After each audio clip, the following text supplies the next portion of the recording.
قرآن یہ بول رہا ہے اس میں کم بیشی کا کوئی سوال نہیں.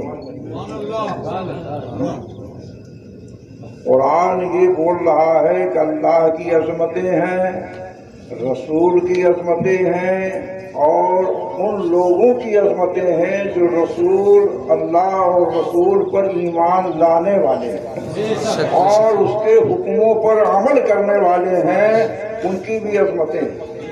اللہ نے یہ نہیں فرمایا کہ جو میری عظمتیں ہیں اب اس سے کم رسول کی عظمتیں ہیں، اور جو رسول کی عظمتیں ہیں اس سے کم جو ہے رسول کے ماننے والوں کی عظمتیں ہیں. یہ نہیں فرمایا، اس کی تفصیل نہیں کیا. ایک عام بات بتا دیا. پتہ یہ چلا کہ اللہ کی جو شان ہے اس شان کے مظہر سرور کائنات ہیں، اور سرور کائنات جو ہیں ان کے مظہر اولیاء کبار ہیں. اس میں نیچا اونچا نہیں ہے. جو اولین اور آخرین سب کا مرتبہ ایک بتایا گیا ہے. جو پہلے کے لوگ گزرے ہیں وہ، جو بیچ کے لوگ گزر رہے ہیں وہ، اور قیامت تک آنے والی جتنی نسلیں ہیں اور اس میں جو اولیاء کرام پیدا ہوں گے سب کے مراتب بلند. سب کے مراتب میں کوئی فرق قرآن نے نہیں دیا. قرآن نے نہیں دیا ہے. یہ ہماری بات الگ کی ہے کہ ہم کسی کی بات کو بڑھا دیں کسی کو گھٹا دیں، ہے نا؟ ہے کہ نہیں؟ جو ہے قرآن نے ہم کو اجازت نہیں دی ہے بڑھانے گھٹانے کی. قرآن نے تو برابر کا انصاف فرمایا ہے کہ جو میری عظمتیں ہیں وہ اس عظمت کی شان مظہر سرور کائنات میرے محبوب ہیں، اور میرے محبوب کے مظہر اولیاء کبار.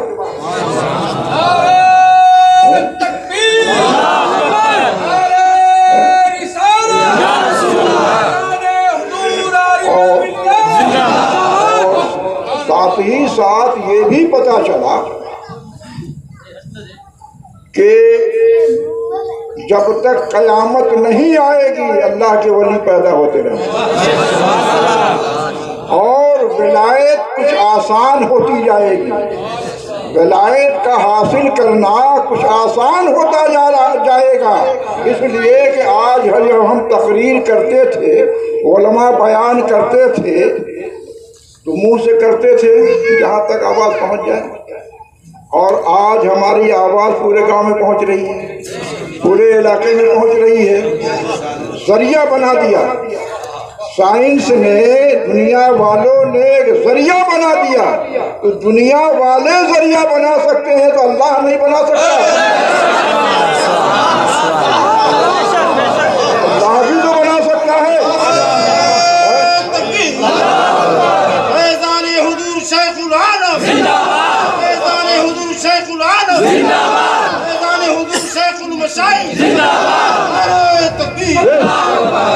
جس طریقے سے پہلے زمانے میں بڑی مشقتیں، محنتیں بڑی زیادہ کرنا پڑتا تھا تب ولایت حاصل ہوتی تھی، آج صرف پیر کے فرمان کو مان لو ولی ہو جاؤ.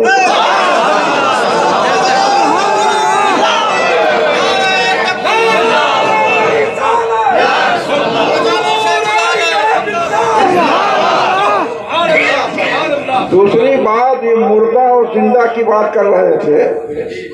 مردہ اور زندہ کی بات جو کر رہے تھے، قبر میں مردے جب سلا دیے جاتے ہیں تو قبر میں جو قبر سے قریب سے جو گزرتا ہے اس کے پاؤں کے چلنے کی آہٹ کو بھی مردے محسوس کرتے ہیں.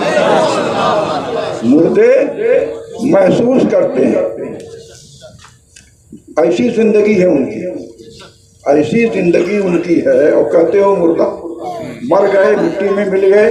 لیکن حدیث کا ترجمہ یہ بتاتا ہے کہ جو بھی راستے سے گزرتے ہیں اور سلام کرتے ہیں تو سلام کو بھی سنتے ہیں، سلام کا جواب بھی دیتے ہیں. لیکن پاور دیکھیے، زندوں کا پاور یہ ہے کہ قبر کے اوپر زمین پر وہ سنتے ہیں، ہے نا، لیکن مردے جو ہے قبر کے سینکڑوں من مٹی کے اندر دبے ہوئے رہ کر کے بھی جو ہے سلام سنتے ہیں، وہ سلام سنتے ہیں۔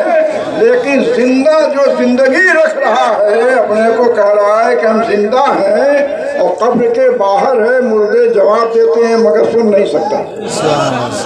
کوئی آج تک سنا ہے جواب؟ نہیں سنا۔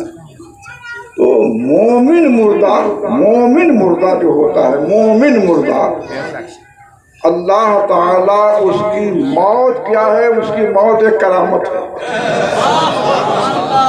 مومن مردہ کی موت جو ہے وہ ایک کرامت ہے کہ مرنے کے بعد اس کا پاور بڑھ جاتا ہے۔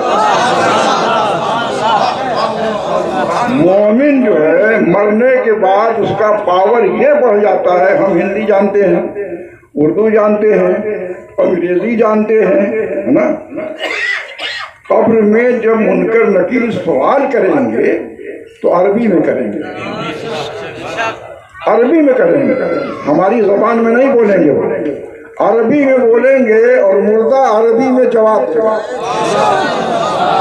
مومن مردہ عربی میں جواب دے گا، اور جو مومن نہیں ہوگا وہ ہم جانتے ہی نہیں، ہے نا، وہ یہ جواب دے گا۔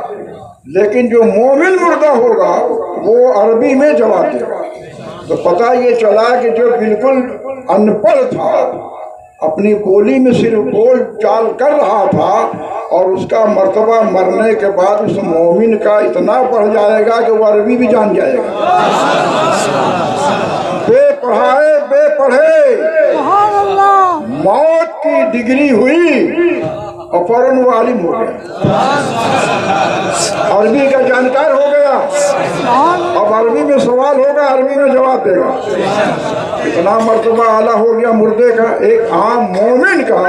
تو ولی کامل جو ہوگا اس کا مرتبہ کتنا اعلیٰ، وہ کتنا سنتا ہوگا اور کتنا بولتا ہوگا، کتنا کہاں جاتا ہوگا، آتا ہوگا، یہ بس خدا ہی جانے اور وہ مردہ جانے، جس کو آپ مردہ سمجھتے ہیں۔ ان کی تقریر سے دو بات ملی، ہے نا۔ ایک تو یہ کہ اللہ کے وہاں نیچ اونچ نہیں ہے، مرتبہ ایک سب کا برابر ہے۔ اب ہم اپنی زبان سے کسی کو گھٹا دے، کسی کو بڑھا دے، یہ ہماری زبان ہے، خدا کی زبان نہیں ہے، رسول کی زبان نہیں ہے۔ رسول نے جو فرما دیا کہ جتنے عالم ہیں وہ ہمارے وارث ہیں، اور جب وارث ہیں تو وہی مزار ہے رسول اللہ کی۔